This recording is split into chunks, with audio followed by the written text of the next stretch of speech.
Hello दोस्तों, नमस्कार। मैं पूजा पांडे अपने चैनल में आप सभी का स्वागत करती हूँ। आप सभी कैसे हैं ये बताने के लिए कमेंट बॉक्स में हर हर महादेव जरूर लिखिएगा। फ्रेंड्स, आज के वीडियो में जानेंगे हरताल का तीज से जुड़ी कोई कुछ बहुत ही महत्वपूर्ण बातें हैं जो आप सभी को जरूर पसंद आएंगी। तो हरताल का तीज व्रत कब है, हरताल का तीज व्रत में पूजन सामग्री क्या क्या लगती है, हमें अपने अखंड सौभाग्य के लिए कौन कौन सी सामग्री जो कि जरूर दान करना चाहिए। और हरताल का तीज के व्रत में सुहाग की सामग्री में एक चीज होना बहुत ही जरूरी है, बहुत ही महत्वपूर्ण होता है।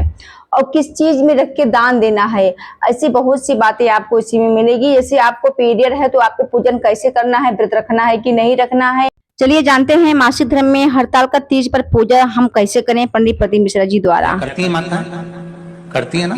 अब छोटी तीज बड़ी तीज का व्रत आ गया, उसमें बीच में किसी नारी का रजो धर्म आ गया, तो वो व्रत करेगी कि नहीं करेगी? जम के बोले जरा, करेगी ना व्रत। तो परिवार के लोग क्या कहते हैं, घर की बुजुर्ग माताएं क्या कहती हैं, बहू पूछती है, वो तो बेचारी नहीं है, तो उसने पूछा माँ, दादी माँ, मैं व्रत करूं कि नहीं करूं? तो दादी कहती है बेटा देख, पूजन भले मत करना, तो सामान भले मत बनाना, पूजन की जगह पर भले मत जाना, श्रृंगार भी करना और व्रत भी करना। उसका कारण क्या है कि परिवार के लोग जब पूजन करेंगे तो तेरे जब रजस्वला धर्म के 7 दिन पूरे हो जाते हैं तब इसका फल तेरे खाते में अपने आप आ जाएगा। क्या करते हैं? सुना गुरु जी ने बताया कि मासिक धर्म में तो कैसे पूजन करना चाहिए। हम सभी को व्रत जरूर रखना चाहिए, जैसे कि गुरु जी ने बताया पूजन करो या ना करो, पूजन की सब सुहाग करना मतलब सुहाग की सामग्री साड़ी पहनना चाहिए, तैयार होना चाहिए और अब पूजन नहीं करना चाहिए, सुहाग की सामग्री को छूना चाहिए। जैसे कि गुरु जी ने बताया, पहले के बड़े बड़े बुजुर्ग भी इसी तरह बताते थे। अब के लोग कुछ मानते ही नहीं, लेकिन जो पहले के लोग कहते थे वही बात सही है। इस वीडियो को पूरा देखिएगा, वीडियो अच्छा लगे तो लाइक कमेंट शेयर कर दीजिएगा। तो जैसे कि पीरियड में जब आप पीरियड हो तो आपको 7वें दिन पूजा किया जाता है पीरियड में, क्योंकि अब शुद्ध हो जाती हैं। कहा जाता है शास्त्रों के अनुसार 7वें दिन ही पूजन की जाती है, हम लोग 7वें दिन पूजन करते हैं। अगर आपको हड़ताल का तीज के दौरान आपको पीरियड हो गया है, आपका 5वां दिन है, अगर आपका मतलब कि एकदम आप साफ हैं तो आप 2 बार बाल वॉश कर लीजिए। एक बार सोमवार को, मंडे को 1 दिन पहले धुल लीजिएगा।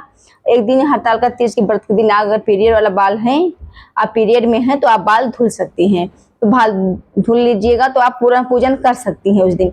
अगर चौथा दिन है तो आप बिल्कुल पूजन नहीं करिएगा। किसी अगर आपके घर में जो सासू माँ है, जिठानी है, दुरानी है, कोई भी अगर सदस्य घर में है उनसे पूजन करवा दीजिएगा।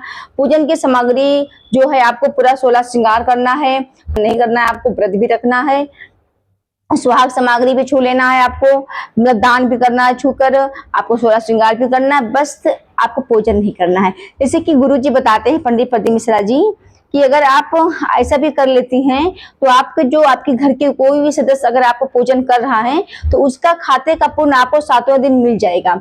ये पूरी कथा आप अगर आप पहली बार रख रहे हैं तो वस्त्र का दान जरूर करिएगा।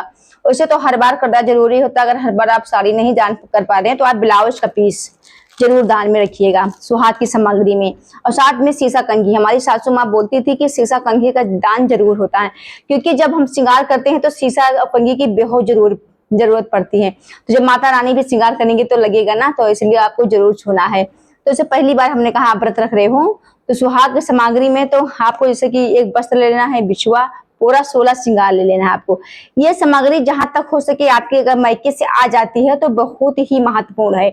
अगर नहीं आ रही है तो आप अपने पास से भी ले सकते हैं, अगर आ जाती है तो बहुत ही अच्छा है, चढ़ाने के लिए भी और अपने लिए भी। पहले तीज का सामान मायके का ही होना चाहिए। हम लोग भी व्रत थे तो हमारे मायके से ही आया था। उसके बाद नहीं, अगर किसी कारणवश नहीं आ पा रहा है तो आप अपना भी ले सकती हैं, ऐसा कोई बात नहीं है।